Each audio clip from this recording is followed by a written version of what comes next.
Welcome to this fall 2020 Engaging the Mind virtual talk series. Hi, I'm Althea Brooks, and I'm Senior Director of Lifetime Learning in the Office of Engagement. It's a pleasure to welcome so many of you here. We have well over 1,040 that registered for this program, the Homestretch Election 2020. We have alumni, parents, students, and friends from about 29 states and 3 foreign countries that are joining us today. We're quite fortunate to have 4 knowledgeable political experts to share with us in this Engaging the Mind program. Special thanks to the Miller Center for partnering with Lifetime Learning for today's program. The Miller Center is a nonpartisan affiliate of the University of Virginia, specializing in presidential scholarship, public policy, and political history. I can't wait to hear what our experts have to say to us today. I'll share a little bit about each faculty. Their full bios are on the Lifetime Learning website. To begin, William Antholis, Bill. Bill serves as Director and CEO of the Miller Center. From 1995 to 1999, Bill served in government. At the White House, he was Director of the International Economic Affairs on the staff of the National Security Council and the National Economic Council, where he served as chief staff person for the G8 summits in 1997 and 1998. Also, Bill was the deputy director of the White House Climate Change Policy Team. Bill is the author of the book, Inside Out, India and China, Local Politics Go Global. Mary Kate Cary. Mary Kate is the former White House speechwriter for President George H.W. Bush and was a longtime columnist at U.S. News and World Report. She's currently a senior fellow at the UVA's Miller Center and an adjunct professor in the politics department, co-teaching a class called Election 2020. Ann Compton. Ann is a member of the governing council of the Miller Center. She began her distinguished career in journalism as the first female reporter for a CBS affiliate in Roanoke, Virginia, before being hired by ABC News in 1973. Ann became the first woman assigned to cover the White House on a full-time basis by a network television news organization. During her time in the White House, she covered 7 administrations. That's right, 7. She served on the panel of 2 presidential debates, covered both Republican and Democratic national conventions in 1976. And in 2014, Ann retired from ABC News after 41 years service. Our moderator for today is Paul Freedman. Paul is associate professor in the Department of Politics. He teaches courses in media, campaigns and elections, research methods, and the politics of food. Paul serves on the advisory board of the Environmental Thought and Practice major and is an academic director of the Morven Summer Institute. Since 2000, Paul has been an election analyst for ABC News in New York. To our wonderful audience, thank you for being here today. We received many of your questions in advance of this program. We'll try to answer as many of those. And if you have a burning question that you'd like to ask during this program, feel free to add it to our chat box, and our panelists will try to answer those questions as well. Now, please help me welcome this esteemed panel to share with you today. Paul, the microphone's all yours. Please begin the conversation. Terrific. Thank you so much, Althea. And thanks to the Office of Lifetime Learning, the Miller Center, our panelists, Bill, Ann, and Mary Kate. And as Althea said, to you, our audience, for joining us today, but also for sharing your excellent questions. They're good ones, and we will get to as many of them as we can. I want to start with a story about an incumbent president, a Republican president, running for re-election, based largely on his claims about the strength of the economic recovery. His Democratic challenger is a former vice president who calls those claims into question and argues that re-electing the incumbent would pose a danger to the nation. Sound familiar? Exactly. It's the year 1984. The Republican incumbent president is Ronald Reagan. The Democratic challenger is Walter Mondale, and Reagan goes on to beat Mondale in a landslide with 525 electoral votes. Now, this is emphatically not a prediction that 2020 is going to play out like 1984. Rather, this story illustrates what most political scientists and political observers have known for a long time: the conventional wisdom that a presidential election is first and foremost a referendum on the incumbent president, in particular on the incumbent's economic performance. In 1984, Ronald Reagan asked a simple and now famous question: are you better off now than you were 4 years ago? Most Americans answered yes, and Reagan won in a landslide. So a normal presidential election is fundamentally a referendum on the incumbent president. And I would suggest that this fundamental fact applies completely to 2020 to a great extent. This presidential election is precisely a referendum on Donald Trump. But in other ways, 2020 is not a normal year. Understatement. And this is not a normal presidential election. Let me suggest quickly 4 reasons why 2020 is not normal, and then turn to our panelists for their perspectives. First, and most obvious, we have an election taking place during a global pandemic that has seen more than 8 million Americans infected and has claimed more than 200,000 American lives. This provides the backdrop for the election, notwithstanding the president's effort to keep the campaign focused on his claims about the economy. Second, against this backdrop, we have seen unprecedented levels of early and absentee voting. As of this morning, voters nationally have cast more than 66 million ballots, which is more than 48% of all the votes counted in the 2016 election. In Florida, for example, 6.4 million votes have already been cast, more than 2/3 of the 2016 total. And in Texas, an extraordinary 7.8 million votes have been cast, almost 90% of the 2016 total in the state. Now, this level of early voting may say something about what voter turnout is going to look like, and we can talk more about that shortly, but it may also have important implications for how quickly the vote will be counted on election night. Put simply, it could take a while. Third, this election has been marked by widespread false claims about voter fraud, much of it coming directly from the president, that some suggest could undermine confidence in the election outcome. And at the same time, we are seeing ongoing court battles about election rules, including how long absentee ballots will be counted after Election Day, for how long they'll be accepted, which suggests that in some important places, the rules of the game, even this late in the game, are still in flux. And this in turn may exacerbate long-standing concerns about systematic voter disenfranchisement.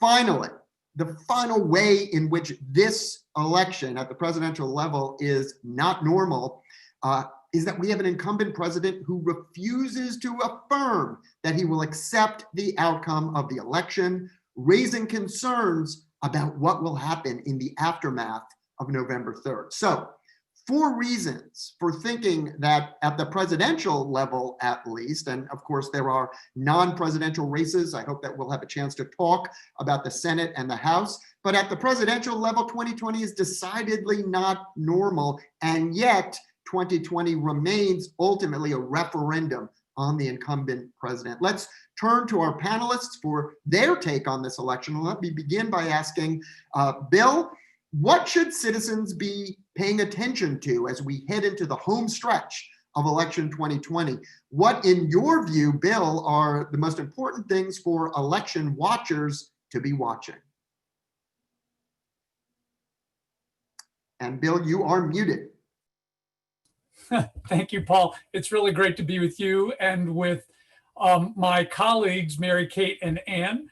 And Althea and everybody at Lifetime Learning, thank you so much for including me. I'm going to talk for 6 minutes, and I'm going to build on the things that Paul said and share my screen here, which is going to extend from the election day to inauguration day, the next 85 days. And if you only remember 4 words, it's that we have a stable electorate, but an unstable system. So what do I mean by that? Public attitudes have remained very constant about this president, if this is a referendum. And what we're really looking at are small but significant changes on the margin that will make the difference in the race. But we have these 4 unfolding crises that together are creating this unstable system: the pandemic, the self-induced economic coma, the racial justice reckoning, and a potential post-election legitimacy crisis.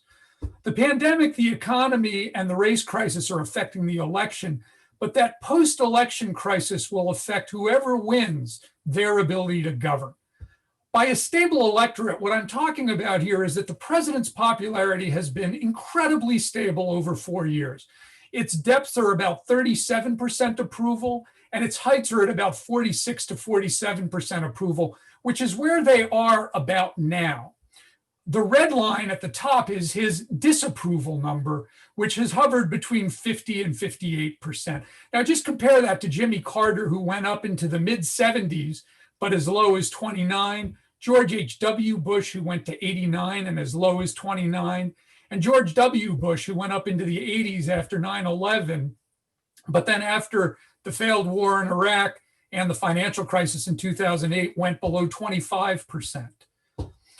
If you look at the beginning of this year, you can see the president's superpower was the economy. He was at 54%, but on all the other issues that he made himself famous for, opposing Obamacare, his building a wall, his foreign policy, those were unpopular policies. He was in the 40% range. Trade, which is largely an economic issue, is about 50-50, and actually impeachment broke about 50-50 for the president. Even after COVID broke out, his economic numbers remained strong, and then healthcare and the economy were low. Compare that to governors who, on average, people approve their governor's performance. They approve the national health system's performance on COVID. They actually thought the media was doing about as well on COVID as the president. They thought Congress was doing worse than the president.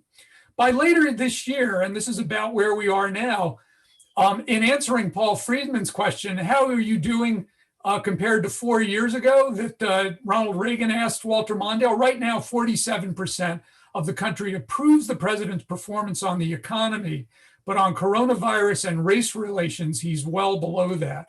Governors' numbers have come down. Public health officials' numbers have come down.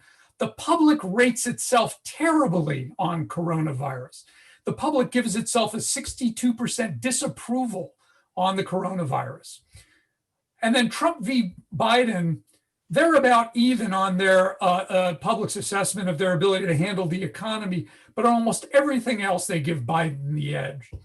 When it comes to what's important for the public, we see that the economy is the most important thing.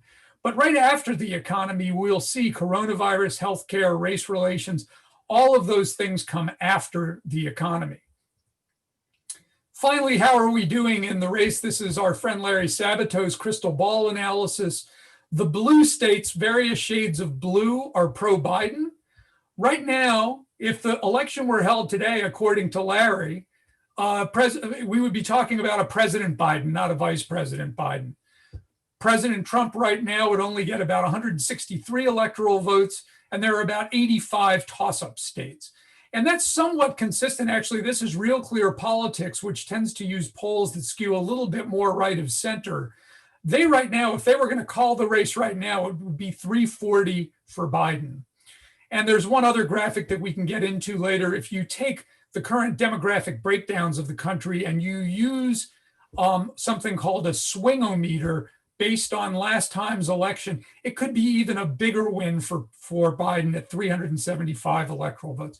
Then there's the question of when we'll know. Paul alluded to this before. Our team has taken Larry Sabato's map here. These are the blue-leaning states. Depending on when they count what they count, a state either is a tortoise or a hare.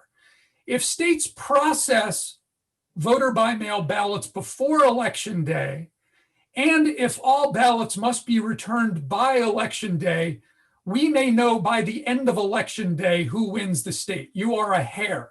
So of the states that are leaning toward Biden, Arizona and one district in Nebraska are hairs. The rest of these states may take a while. There's only one state that's really leaning Trump right now that is close, and that's Texas. And then if you look at the toss-up states, there are 2 hares and 4 tortoises. So as Paul suggested before, it may take a while before we know. And that leads to the unstable system, the post-election legitimacy crisis. We've had 5 of these in the past. I'm going to go through them quickly. In 1800, if you watched the play Hamilton, you knew that Burr and Jefferson were locked down for 36 ballots of the House of Representatives. In 1824, Andrew Jackson had a plurality in the popular vote and the Electoral College, but the House of Representatives selected John Quincy Adams. In 1860, Lincoln won a plurality of the popular vote and a majority of the electoral vote, and therefore was elected president. But 7 states left the Union before Inauguration Day and 4 more after Inauguration Day. In 1876, Rutherford Hayes lost the popular vote but won the electoral vote, but that was only after months and months of deadlock, and it was finally given to him because there were 4 states that were contested. And in 2000, many people on this on our webinar will remember 2000, where Florida was not determined until December 12th, and on December 13th, Al Gore conceded the election. How do we define a political crisis? The public doubts the legitimacy of the winner. There's no obvious winner on the day after the election. That's happened 4 times before. That could happen this time. Voter access is questioned. That's happened twice before. The House of Representatives decides the election. That's not likely to happen this time, but it happened in 1800 and 1824. The losing side suggests that the election was rigged, corrupt, or stolen.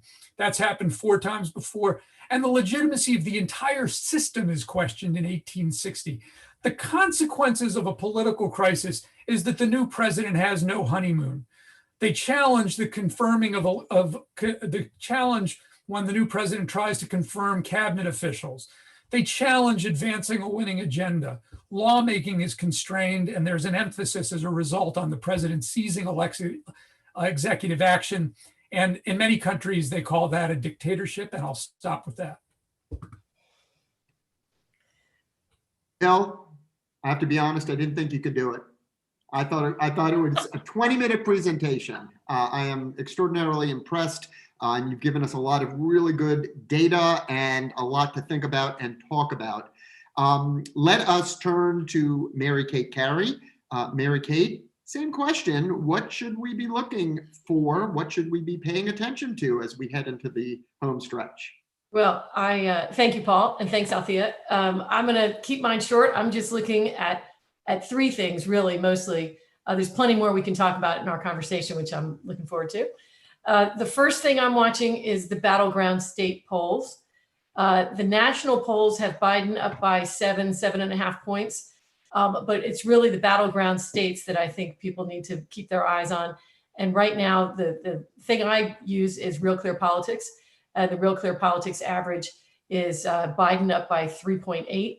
In the 6 battleground states that they watch the most closely, that's where that 3.8 average comes from. Those 6 states are Florida, Pennsylvania, Michigan, Wisconsin, North Carolina, Arizona. All of them are within single digits, and some of them, 3 of them are within 2 points, which is within the margin of error. So it's not clear to me that this is a done deal, and I think, especially in those states, things might be moving. One of the things that went wrong last time in 2016 was that pollsters and the press seemed to focus on the national popular vote and ignored the importance of the Electoral College. We all know the importance of it now. So I sort of take exception to some of the polling that goes into the probability of winning, the betting averages, things like that. I tend to not focus on those and keep my eyes on these swing states. Second thing I keep my eye on is which policies are persuading voters.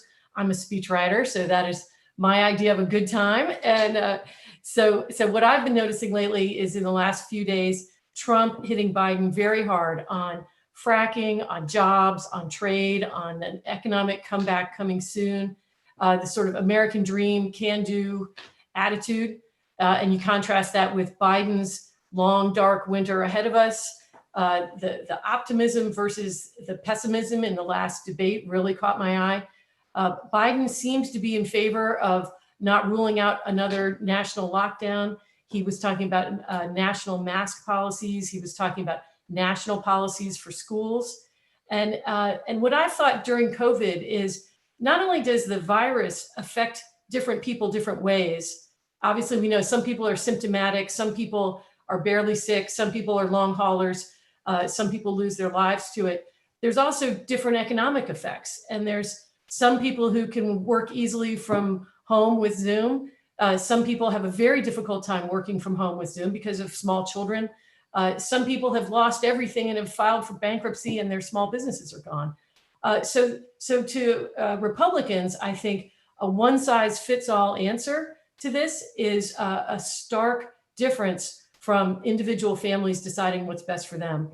And in a lot of ways, those policies are all seen through that lens. In addition to that sort of side of it, I think the enthusiasm is a stark difference. Biden has a lot more money behind him right now, but I feel like Trump has the enthusiasm. We just saw this morning a big rally in Lansing, Michigan, 40 degrees in the rain. People waited for 4 hours for Trump to arrive. One time, Ann might remember this, one time President Bush had that happen. I think it was in Hungary. People waited 3 and 4 hours in the freezing rain for him. He got to the speech and he ripped the speech cards in half over his head. The crowd roared their approval, and he spoke from the heart. Speechwriters never like that when that happens. So luckily, Donald Trump did not do that this morning. But it does feel to me like the momentum is on Trump's side. I drove down from DC to Charlottesville yesterday, and 111 to 30 were the number of yard signs Trump to Biden. Very surprising. In fact, the closest sign to Charlottesville, which is no Republican stronghold, the closest sign to Charlottesville said Democrats for Trump. And so I guess all two of them put their sign up. But there's boat parades, there's barnstorming to many states. Biden has just started now campaigning. His first visit as nominee to Georgia was this morning, which I thought was very puzzling because the last time the Democrats won Georgia was in 1992. So I contrast some of those policies that Biden is talking about with Trump. The list that Bill just showed, the top issues for voters that are most important to Americans, 4 out of 7 of those are the ones that the GOP is listed as handling better. The ones that the Democrats are rated as handling better happen to be towards the bottom of the list. So I think the economy is definitely leading on that, but also violent crime, foreign policy, gun policy, things like that are playing for the Republicans' favor. Healthcare, COVID, climate change, and abortion are playing for the Democrats' favor. And then finally, the last thing that I would point out is turnout. And one of the things we've studied in our class is that there is such a thing as turnout bias, which is this myth that when turnout is higher, it always helps the Democrats. And there's been quite a bit of political science research into that. And that is not necessarily true. It's the conventional wisdom, but more people voting doesn't always mean more Democrats are voting. And it can just as often help the Republicans as the Democrats.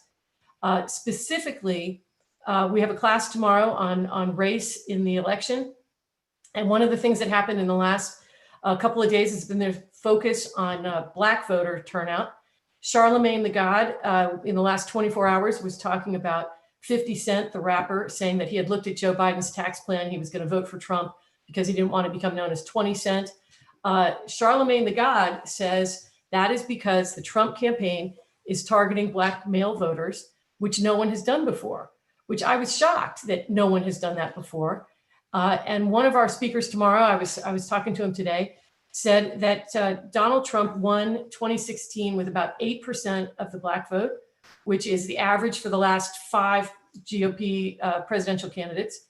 And if he could get to 10% this time from 8%, that could make a difference. 10% sounds like a lot, but the Gallup approval rating in September for Donald Trump amongst Black voters was 11%. So 10% is not totally out of the ballpark, and it could make a difference in battleground states like Michigan, Wisconsin, and Pennsylvania. And that is because Black turnout in 2016 fell 7% from Obama to Hillary Clinton, 7 percentage point drop in Black turnout, and it cost her those 3 key states. 2 more states, Georgia and North Carolina, are now toss-ups, and those states have higher than normal Black percentage of the electorate. So that could make a difference in which way those 2 states go as well. In religion and in politics, I believe that there should be a battle for every soul, no matter what the color of your skin is. And I'm looking forward to both campaigns making their case to every American for why we should move forward together. And we'll see how it goes. So those are my initial thoughts, and turn it back to you, Paul. Super. Thank you, Mary Kate. That's an interesting take on where we are, and in particular, the sorts of appeals that the Trump campaign might be making. It will be, of course, interesting to see what happens on that front. Ann, same question. What should we be paying attention to? What should we be looking at?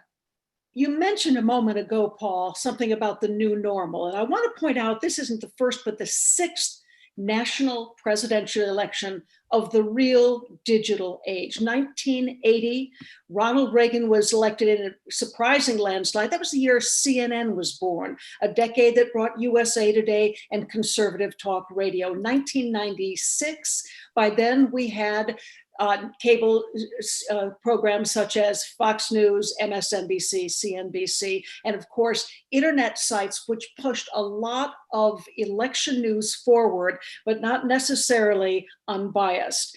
And of course, 2000, the social media. So we're at a point where Americans for some time now have gone to find the news they want to find. They find a comfort zone, and sometimes that's the only place they get their news for the entire election season. The only national platform that puts the 2 candidates nose to nose or toe to toe, except in COVID, is the presidential debates that come in the last month. So I think that explains a lot about where we are in 2020. The biggest change for journalism in this cycle was the fact that for the last 4 years, journalists both in print and on the air have decided it's time to correct and to challenge candidates and political leaders in real time. The chyron across the bottom 1/3 of the TV screen, which says, President says ABC, and then in parentheses it says false.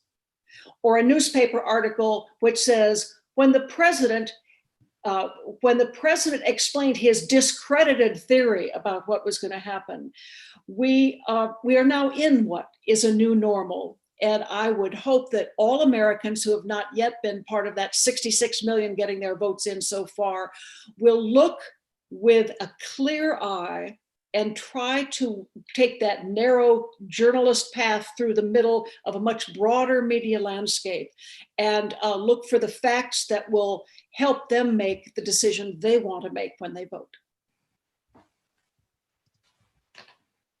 Super, Ann, thank you so much. I just want to follow up really quickly because you're raising a fascinating question about the role of the political press and the role of journalism. And I am detecting some degree of either skepticism or disagreement that political journalists should be playing this role. Are you suggesting that this is not the role for the press, that the press should not correct the record or do real-time fact checking?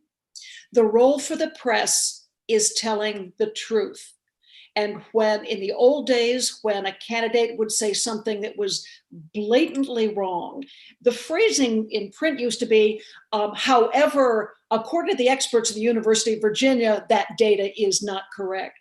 Or they would take a television spot and have the candidate say this, but they would find a countervailing kind of a fact-checking voice to put in there. Now, so much of that correction is being done without actually citing a third source.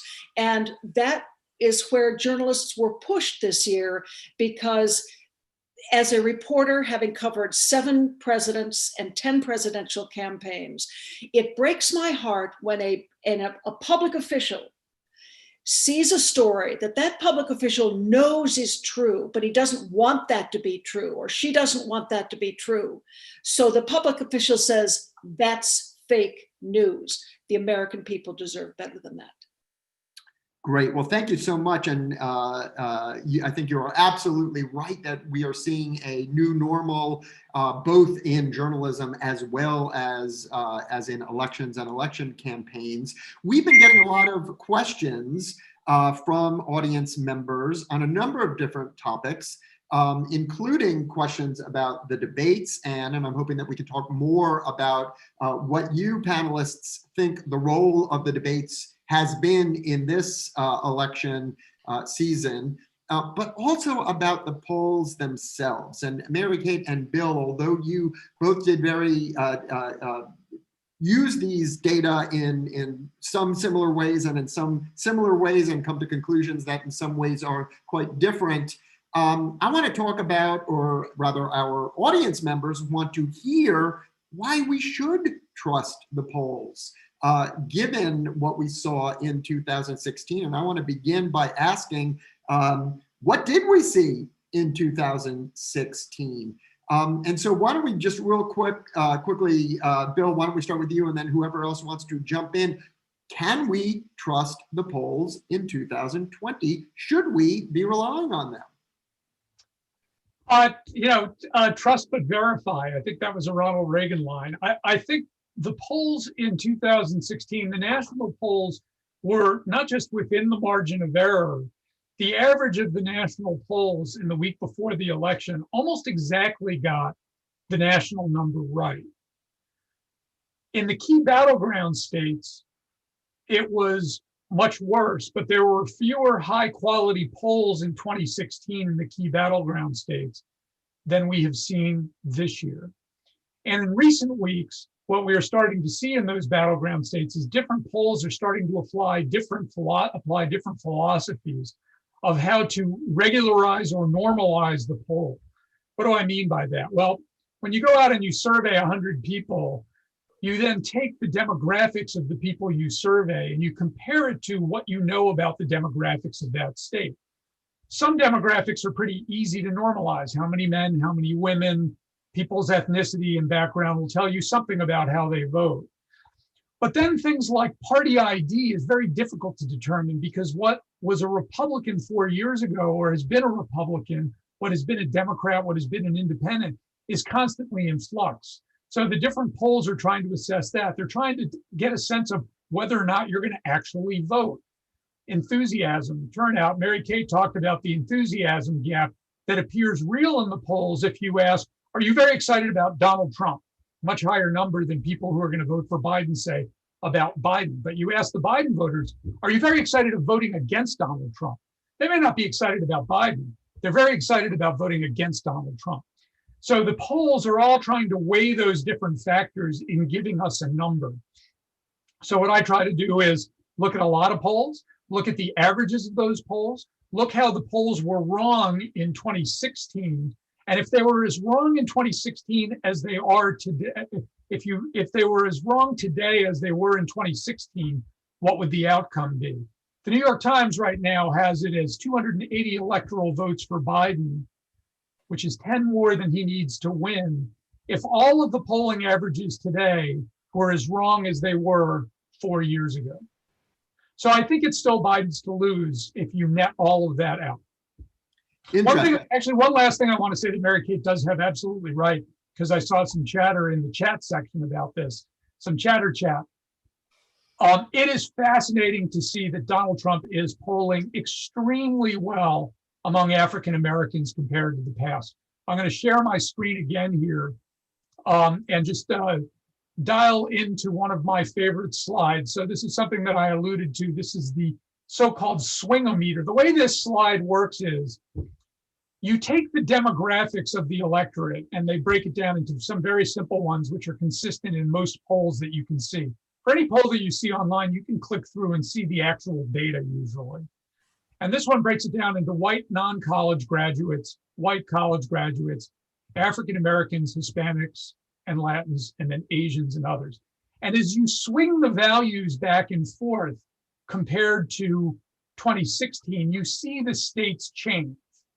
In other words, in states that have a lot of Hispanic voters, if the share of Hispanic voters is higher than last time for Biden, say, you might see a state switch from being red to blue this time around. Currently, if you focus here where my cursor is, where it says Black African American, 85% of African Americans say they're going to vote for Biden. And 4 years ago, 90% of that, or 91% of African Americans voted for Hillary Clinton. But what's interesting about that is if you look at white non-college graduates, last time it was 67% of those voted for Donald Trump. And he's losing among white non-college graduates, particularly white non-college graduate women. That is what's deciding the race. So Trump is gaining African-American men, but he's losing by much bigger numbers non-college graduate white women. And I'll stop there. Great, Bill, and thank you so much for sharing that. You know, that David Wasserman, he really knows his stuff. He must have gone to a great university. And had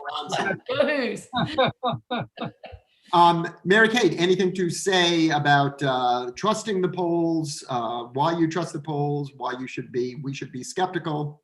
Yeah, I am definitely skeptical this time. And Frank Luntz, the Republican pollster, said if the pollsters got it wrong again this time, their profession is done. No one's going to believe them ever again. The things that have changed that I would add to what Bill just said is there are fewer undecideds this time than last. That could change things. The pollsters in 2016 failed to properly weight that statistic that Bill was just talking about by education, so that college educated voters were overrepresented, especially in the Midwest. And obviously they supported Hillary Clinton and were overcounted. The pollsters have pretty much uniformly said they've fixed that this time, and that won't be a mistake this time. We'll see. And then the biggest wild card of all, I think, is turnout. And all this early voting, I think there's going to be a record number of voters, and it's just a question of which side is mobilizing and who those independent voters that take up so much of the electorate are actually voting for. So we'll see. So those are the things that I see changing, but I'm skeptical on the polls right now. And just to pick up on that, and then Ann, go to you. I wanted clarify, Mary Kate, that when you're talking about the failure to weight by education properly, I think you're talking mostly about the state polls in 2016. Correct. As Bill noted, national polls did pretty well. They got it about right, overestimating only slightly Hillary Clinton's popular vote win. She won by almost 2.9 million votes and about 2 percentage points, and the estimate was just a little bit higher than that. The polls got many states absolutely right. They overestimated, as Bill noted, 3 states in particular: Michigan, Wisconsin, and Pennsylvania. Those were the 3 states where we absolutely were shocked by an unexpected Republican victory. And that's really where so much of the action was in terms of missing the mark in 2016. Bill, your quoting of the Nate Cohn New York Times analysis that even if the polls are as wrong as they were in 2016, it still looks more like a Biden win is important in that respect. Ann. It all comes to me, Paul, down to a news story that was reported after the votes were counted in Pennsylvania in 2016. The young political worker from Washington was dispatched to somewhere in Pennsylvania, and he and his fellow canvasser went to the front door, caught the husband and wife as the husband was leaving for work. Oh yes, of course we're going to vote for Hillary Clinton. Husband gets in the car, goes to work, and the wife calls the 2 young canvassers back and said, look, we just don't want our neighbors to know we're not voting for Hillary, we're voting for Trump. I think there was a level of a lack of candor by some Trump voters, and I can't believe there isn't still some of that this year. Now, Ann, we've talked about this before. I think you're absolutely right. There was a lot of talk in 2016 about the, quote, shy Trump voter. But listening to Mary Kate Cary talk about the enthusiasm, the bold proclamations of support for Donald Trump, most Donald Trump voters I've come across are anything but shy. That's absolutely true. And I think the other measurement that we in television always used, Barack Obama's crowds in 2008 were enormous. I covered Hillary Clinton during the primaries, and then switched over to Obama when he was clearly going to be the nominee. Rallies are not a perfect distillation, but Trump's campaign team has been able to, even in a pandemic, get him a huge enthusiastic following, and that counts for something. But not all those people have been called by pollsters. In fact, I have people tell me, "Who gets these calls? They've never been called. They've been a voter for 50 years. Nobody's ever called me." They say. Okay, we have more. I'm going to disagree and say I think there are shy Trump voters. I think there's a tremendous number of people who don't want to say publicly what their political views are. I certainly see it amongst students in my class. There's a lot of people who are very quiet about their political views because it's so controversial. And yes, there are the ones who anecdotally, like I was saying, I don't think yard signs vote, but anecdotally, there is a lot of pro-Trump stuff going on. But I also think there's a lot of people who don't want to say their political views. We have more questions from our audience, but we also have a couple of questions for our audience. We have a 2-question survey for you, and Ashley, I think, is going to share that now. We ask for your responses to these 2 questions. First, about voting, and second, we want to give you a chance to make a prediction about the outcome.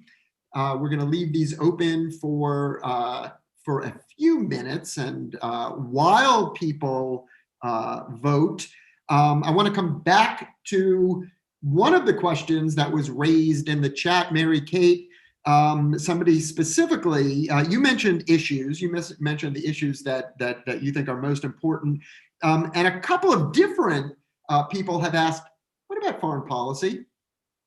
Why is that? Why are we so inward looking at this moment, seemingly, when one considers the issues that seem to be dominating the debates, that seem to be driving the campaign? Where's foreign policy, and where should it be?" Mary Kate, why don't we start with you, then go to Bill and Ann? I'm going to say, I think the whole world is sort of inward looking right now, and I don't think it's unique to us. Second thing I'd say is there is, in an election year, much more of a focus on what have you done for me lately? How does this affect me? If there was a war going on and there were troops being drafted, I think you'd see much more of a focus. The fact that Donald Trump has not started any new wars has sort of taken that off the front pages. Thank God we haven't had a terrorist attack recently, so that's sort of off the front pages as well. And so the part that you see it the most, I think, is in trade. And I think he's going full tilt on the USMC, the other Japanese trade, the China trade deal. I think that's where you're seeing it, is the domestic side of foreign policy would be how the trade deals are affecting American workers. So that's where I see it right now. And but you're right, it has sort of disappeared. You're absolutely right. Could I offer, maybe it's the media's fault. We do not load up the evening news every night with stories about the Armenians and the Azerbaijanis. We do not do more critical looks at what are happening in many corners of the world. I've noticed with interest this year, I still pay to get 3 morning newspapers on my doorstep. And very often on all 3 of them, the Washington Post, the New York Times, the Wall Street Journal, there's one big color photograph on the front of the middle of the front page. And it's very often a foreign story, and it's the only foreign story you can find in the first many pages of the A section. So maybe the media has failed to point out more of what the president should defend on his record and what Biden should defend on his very long record. Ann, I want to thank you because my students in the audience for today, my students in mass media and American politics, are this week reading a book by Shanta Iyengar and Donald Kinder called News That Matters. And in this book, Ann, they test what and find support for what you just described, which, students, is the agenda setting hypothesis. Ann Compton just articulated the agenda setting hypothesis of the news media perfectly. Yes. So Ann, thank you. You're And welcome. my students, thank you. In our class too. We just did the same thing. Agenda setting hypothesis. Yep. Good. And our students never really believe what we say until somebody from the real world, like Ann Compton, confirms it. Bill, foreign policy, with or foreign policy? Yeah, so I'm going to say some of the same things that both Ann and Mary Kate said, but add them up to a different answer, which is, I think foreign policy behind the scenes has been essential to this presidency, but in changing what it means to be a Republican president. Okay, the last Republican presidents we had, the one that Mary Kate worked for and Ronald Reagan and the son of the one Mary Kate worked for, were democratic internationalists. They believed in a world order led by American democracy. And Donald Trump fundamentally does not believe in that. I think that's actually fair to say, and I think Donald Trump has said it himself. He said it with respect to Vladimir Putin in Russia, that just because we're a democracy and they're not doesn't mean that we're any better than them. He has said that, right? What that has done is driven a huge number, maybe not as a percentage wise, but in terms of credibility in the Republican Party, a huge number of former officials either to support Joe Biden or to be silent, the so-called never Trumpers, okay? That has been fundamentally different. But what Trump has gained by that, including in pointing at the failures of the second Bush administration, Bush 43, extending through Obama, was how those overseas commitments cost Americans. And what he's done in that process is to win over blue collar, formerly Democratic voters who supported all those foreign wars that cost us blood and treasure. That is a reshaping of the Republican Party and a reshaping of the Democratic Party. Now what you have is a Democratic Party that on social and economic issues skews much further to the left of what it used to, but on foreign policy issues actually skews further to the right than it used to. That is a completely reordered political system. It's happening behind the scenes. It is not the things that they're running on publicly, but it has changed the political landscape dramatically. And the only thing that he and Biden agree on is bashing China on trade. They are exactly in the same place there. And that's one of the reasons that on the economy, they're essentially neck and neck, and on trade issues, they're essentially neck and neck. Good. Well, thank you. We have many more questions, but let me pause and first thank you, audience members, for an 83% turnout. Very impressive indeed. And as you can see, because Ashley has shared these results, more than 80% of you have already voted either by mail, 46%, or in person, 38%. I know that many of you voted in some sort of a hybrid model by returning an absentee ballot in person, even though you were filling out a ballot that you might have mailed in. Another 7% plan to vote before November 3rd, and only 8% of you plan to vote in person on November 3rd. That is just striking. That suggests that this audience looks a lot like Texas, right? 90% of the 2016 vote having already been cast, and I think we're looking at something similar here. Only 2% of you, 6 people, do not plan to vote in this election. And by the way, we did not restrict this to eligible voters, so this is a high level of intended turnout and a really striking level of early voting. And I want to, in a moment, ask our panelists what they think this high level of early voting means, and does it bode well for one candidate or the other. But the second question, these are your predictions, audience. 79% of you believe that Joe Biden will be the new president, winning the popular vote and the Electoral College vote. 15% of you think that Joe Biden will win the popular vote, but like Hillary Clinton 4 years ago, lose the Electoral College vote. 3% think that Donald Trump will be reelected by winning the popular vote and the Electoral College vote. And 2% of you think that Donald Trump will win the popular vote, but somehow lose the Electoral College vote. Another 2% have the fascinating prediction of an Electoral College tie, a fascinating and in some ways horrifying proposition. Panelists, what do you make of these results? And more generally, what do you make of the patterns of early voting that we've been seeing and the possibility of higher levels of turnout that both some of you and some of the audience members have alluded to? Mary Kate, what are your thoughts? Well, I just saw in the comments, my friend Mark Allen, who is a pollster himself, said if these voting patterns play out as in our little poll here of 84% have already voted, we will not have record turnout. 84, 85% will have already voted. That's a fascinating comment because the numbers right now, it's the nightly news is all about every day. I think it was 62 or 65 million as of this morning. And we're on track for, if those numbers hold, 150 million. But Mark's making a good point that if there's that many regular voters have already voted, then it's all just up to people who have not voted before, which is very hard to predict. So, so I think that's a fascinating question. That's what makes this race so different from every other in the past, and I think that's what everybody's watching is the turnout. Okay, yeah, Bill.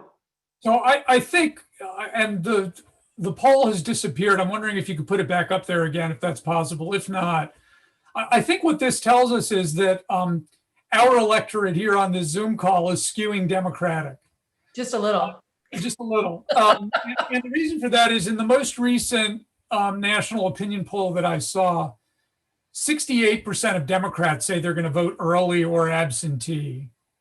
And only 36% of Republicans say that they're going to do that. There we go. So in this poll, if 80% are saying that they're voting early, we have more Democrats than Republicans. That's not saying that all of the people that have voted early are Democrats. And similarly, 79% think that Biden's going to win and 15% think that Trump's going to win. In most opinion polls right now, it's about 50-50. Even in an opinion poll that has 51% of the public saying that they're voting for Joe Biden and 42% saying they're voting for Donald Trump, it's about 47-47 on who they think is going to win. That is, Democrats right now don't trust the polls, and they don't trust themselves. They're scared that what's going to happen in 2016 is going to happen again this time. And the Biden campaign wants them to be scared, correct? They sure do. Here's my own sense of things with respect to that and with respect to these polls. I think the biggest unknown in the election is how all of this voting shakes out. Not just does the ability to vote in so many different new ways raise voter turnout, including expanding the time. That would seem to help Democrats. Does the fact that it's complicated to vote absentee hurt Democrats because you can get it wrong? I got it wrong. Virginia sent me an application for an absentee ballot. I filled it out wrong. they sent it back to me and they said, you forgot to fill in these two things. And my wife grabbed the thing out of my hand. She said, we're voting in person. Okay. So it's easy to get it wrong. That could hurt Democrats. It's also in a lot of these states, as we're seeing in these Supreme Court cases, it's possible to vote and not have your ballot arrive on time, or actually submit your ballot and have it filled out wrong. And so we could get anywhere from a 1 to a 4-point spread in some of these states because people either filled out their ballots wrong or they didn't arrive in time. So that, for me, when going back to the question that people have asked about whether or not you can trust the polls, to me, the greatest uncertainty is around how all of this plays out. It is a new 50-state uncontrolled experiment. A controlled experiment, you keep everything constant except for one variable and you change it. Here we've got 50 states with 50 different rules, and each one of them's going through it in a different way than they did it last time. Mary Kate, Ann, anything to add about voter turnout? I think, this of course is the question, right? Who are the people who are voting early, right? The assumption is that they're more likely to be Democratic, in part because of concerns, differential partisan concerns about in-person voting due to COVID. But what do we know about whether these are people who hadn't voted before, wouldn't vote otherwise? Are these, in fact, bringing new people in, low propensity voters into the electorate, or is it just people voting early who would have voted? And as Mark suggests, we're not going to see them on election day as we otherwise would have. We have some hints, right? We know some things from the voter file. We know some things from surveys, but we are ultimately not going to know the answer until after election day. I wonder if part of it has to do with, we live in such a 24/7 economy now and lifestyle. I was stunned in the year 2000 to learn that Oregon hadn't had precincts and open precincts in years. Washington State, I believe, also does everything by mail. We can bank in the middle of the night. We can buy our airline tickets online. People aren't as wedded to the kind of community feel of let's go in with our neighbors and cherish this moment of having a ballot box and kind of the community sense of being part of democracy. That's a new normal. And what's fascinating to me along those lines is that this year, people who are voting early, I have regularly voted early, and it's usually me and the Charlottesville registrar shooting the breeze. There's nobody out there. And as we've seen across the country, but absolutely here in Virginia and here in Charlottesville, there are lines down the block for voting early. So people are really availing themselves of this not new, but newly salient mode of voting. And again, contrary to my past years of experience, it's very much so. You're online next to somebody I talked to a student who waited online for 40 minutes the other day, and she had gotten there early.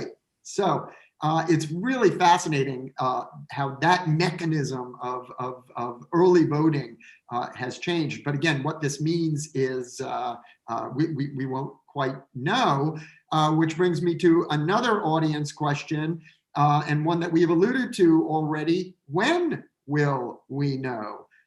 Bill, I love those rabbits, those hares and tortoises. I want that chart. I'm going to study that chart.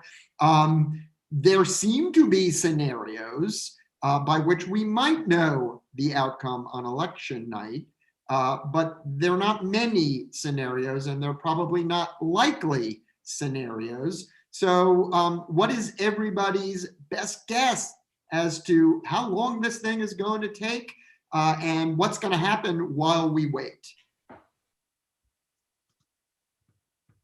Ann's going to start. And unmute. Ann is going to guess that we will actually find out on election night. Enough pieces will fall into place and it will spare the country what we had in 2000 when it took till December 12th. And I say that because in last year, at last election 2016, I believe it was 9:20 Eastern time when it was clear Mhm. the result was there. Mary Kate? Yeah, I remember that night. It was surprisingly early when it started going the other way.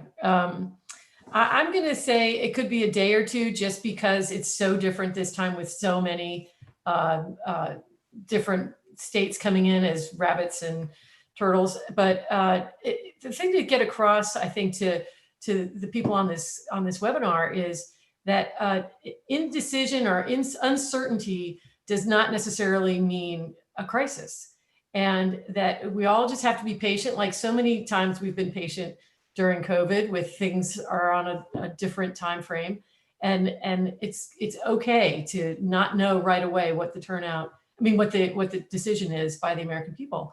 And I certainly hope that we do not see civil unrest on either side, and that hopefully people will be calm and we'll all be patient and we'll get there together. Hopefully a few days. Bill, what do you think? Well, I wish I could be as diplomatic as Ann and Mary Kate. And first of all, let me say, if Ann is right, I think that's better for Biden than it is for Trump. And the reason for that is we will know early if Biden is the next president of the United States. It is unclear to me how we would know early that Trump is president. Let me try and walk you through that, and I'm going to share the screen again. See if I can do this. Oops, nope, that didn't do it.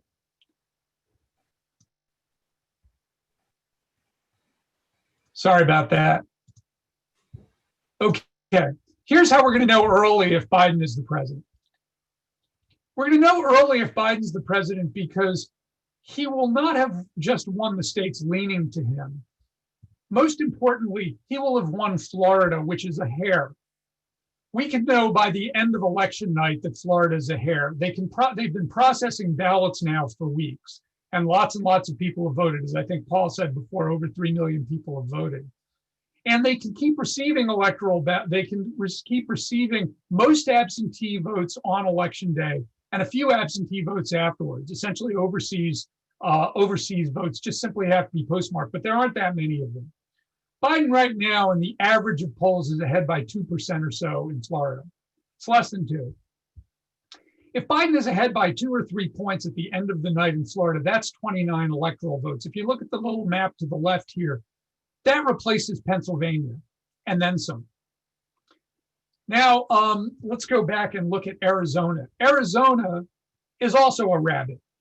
That was in Trump's camp last time, as were Michigan, Pennsylvania, and Wisconsin. If you take the 29 electoral votes from Florida and you add them to the 11 electoral votes from Arizona, that's 40 electoral votes. Okay, that's almost the exact total. That's actually just a few votes short of any of these 3 states combined, Wisconsin, Minnesota, and Pennsylvania. And as a result, Biden only has to win one of those and he wins the White House. He steals the White House. And we can know that by the end of the night, election night. If Trump wins back both of these states, he still has to sweep the top 3. That is Pennsylvania, Michigan, and Wisconsin. And look, you got a tortoise, you got a tortoise, and you got a tortoise. So it will be days before we know that. So I think if Ann's right, we'll know that Biden is president on election night. Let me just say one other thing. If we're counting 3 days later, Donald Trump is making it into a problem. He has already been, remember, in both debates and in multiple conversations with journalists, he has refused to say that he would necessarily follow the outcome of the election. He has been challenging voting by mail and voting early. He has already been calling the election a fraud. Now, he's been shading it in some ways and potentially giving himself some outs here. Some of this may just his being stubborn because it became a conversation in the media that he wasn't going to follow the peaceful transfer of power. He doesn't want to concede that he's ever made a mistake. All of those things could be true, and I hope that they're true.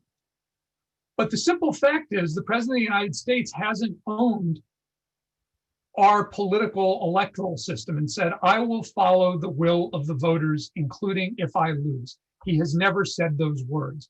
And that to me says that if we're in a long recount, that's bad for the country. Mary Kate, care to respond? The only thing I would say back to that, Bill, is the two states that you think will know on election night, Florida and Arizona, the Real Clear Politics battleground average is Florida, Biden up by 1.2%, Arizona up by 2.2%. So well within margin of error. And, I would say those are pretty close to toss-up states. So I don't think it's a done deal, but by no means a done deal. It'll be a fun night. Yeah. I agree 100% with you. I'm just saying if we know by election night, right, then we're likely to know for Biden, not for Trump. Right. And if you use other pollsters' averages, and again, they're all over the map and all over the place on this, other pollster averages don't give equal weighting to some of the polls that Real Clear Politics does. I follow Real Clear Politics as well because as a Democrat, I don't trust myself. So as a result, I'm likely to use that one right now. Right. So Paul, our audience might not know that you for years have been on the ABC News election team, the night that calls the winners and losers. Are you going in person, or is it all done remotely from everybody's houses? How's it going to work this year? Well, COVID is COVID and makes it extraordinarily difficult for, I think, most, not just decision desks, but most folks at most networks to be there in person. We saw in the chat, looks like the CNN decision desk will be remote. And my impression is that most places will be remote. In fact, coming from Virginia, we're not exactly welcome in New York State. We are currently on the quarantine list and are technically not even allowed to leave the apartment or hotel room that we're staying in if we go to New York. So it really has thrown a huge wrench, Mary Kate, into everything, including what the networks are going to be, how we're going to be organizing this analysis. But the data will come in. We will do what we do. We will. I would say that I think there is a great sense of the perils of getting things wrong and going too quickly. This has been true since the 2000 election that we've been talking about. For 20 years, we have been saying some version of no one wants another Florida. Right? We don't want to see another Florida. And I think that is absolutely true this year. My friends, we have only 5 more minutes and we have been derelict in failing to acknowledge that the presidential race is not the only one on the ballot. What do we think about the House and Senate? Very quickly, can we just do a round robin and hear what people either are predicting or think we should be looking at? Ann, do you want to begin? Yeah, I want to begin because now that I'm retired, I have no expertise in this whatsoever. And I live in the District of Columbia, which doesn't have a senator or a House member that's in the same sense. So I yield to the gentleman from Albemarle and the lady from Albemarle. Okay, after you, Bill. Well, so it's so hard to know. What I would say is Republicans are playing defense. There are many more states in play than people thought were going to be the case at the beginning of this cycle. I don't think anybody thought that South Carolina was going to be in play. It may not actually be in play, but the fact that it's polling more or less even has got to be surprising for Republicans. Iowa is in play, and in fact, the Republican there is behind. I'm not sure at the beginning of the cycle people thought that Joni Ernst was going to lose that race. And right now it looks like Susan Collins is behind in Maine. It looks like Hickenlooper, Susan Collins, the Republican, is behind in Maine. It looks like Hickenlooper, the Democrat, is ahead in Colorado. So those are 2 Democratic pickups if that happens. They have to win 4 to get the Senate back, and they're likely to lose Jones in Alabama. So that means that they have to win 3 more states. So if they win Maine, Colorado, Iowa, North Carolina and South Carolina are next on the list. Tillis, the incumbent Republican in South Carolina, was behind until Cunningham had a sexting scandal, in which case he's now, that one's neck and neck again. It's wide open. Georgia, I don't think the Democrats are going to pick up in Georgia, but because of the crazy system there where multiple candidates from both parties are running, and then it would, if nobody gets a majority, it goes to a runoff. It's hard to know what happens there. Bill, you left off Arizona. Oh, in Arizona. Well, I think actually Arizona's baked in. I think Kelly's going to win.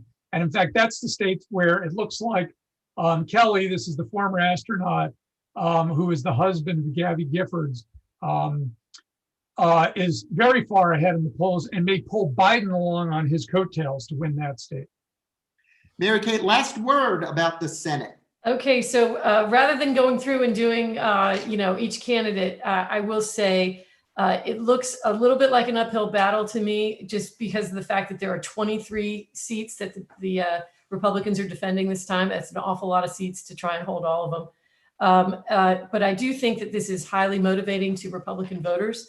And I think the sense is that if the Republicans lose the White House and the Senate, the expectation is the Senate will go pretty hard left under Chuck Schumer, because he could presumably get primaried by AOC in 2022. And there is no incentive, if it's a clean sweep like that, for them to reach across the aisle. And instead, I think they will go further to the left on all kinds of policies: Green New Deal, Medicare for all, expanding the Supreme Court. And that overreach, could predict right now, if they do that, there will be a big Republican swing back in the midterms. And I think in the House, I'll go out on a limb and say I think the Democrats are going to hold the House. And but I do think the Webb versus Good race is extremely tight within the margin of error, and a lot of it depends on turnout. So a potential pickup right here in Virginia's 5th district. Fascinating. We will know the answer at some point to the House, to the Senate, and of course to the presidency. I want to thank each of you, Bill, Mary Kate, and Ann, for joining us and for participating and sharing your expertise. I want to thank the audience, not just for showing up. That's only 90%. The other 10% is the fantastic, insightful, provocative questions that you've been sharing all afternoon. So we want to thank you. Yes, thank you. And I look forward to tuning in the day after to hear, Bill, what you and Mary Kate have to say once again. And Jen Lawless. Yeah. And Jen Lawless. So thanks to everybody for a super panel. And Althea, back to you. Well, thank you, Paul, and thank you, Bill and Mary Kate and Ann. Oh my gosh, what a fantastic conversation this afternoon. I'm so glad we recorded this. I want to go back and capture and hear everything I've missed. So thank you for being with us today, and thank you for sharing your time. We know how incredibly busy you are this time of year, so thank you. Our next Lifetime Learning program is this Friday coming up, October 30th at 1 p.m. More Than the Score. Kelsey Johnson from the Department of Astronomy will be talking about what if we are alone in this universe. Come on out. You know, it's Halloween Eve, and you'll want to hear about you'll want to hear from Kelsey Johnson. We have a plethora of programs this fall. We have another program on November 6th, More Than the Score. We will host 2 Darden School faculty members talking about racial equity. So come on out and listen to that talk as well. Come on out. Hey, you're at home. Stay at home and listen. Listen online. But check out the Lifetime Learning website for more great talks at alumni.virginia.edu/learn. Please stay safe and healthy, and we look forward to seeing you all again. Again, panelists, thank you, thank you, thank you. Great talk this afternoon. Goodbye, everyone.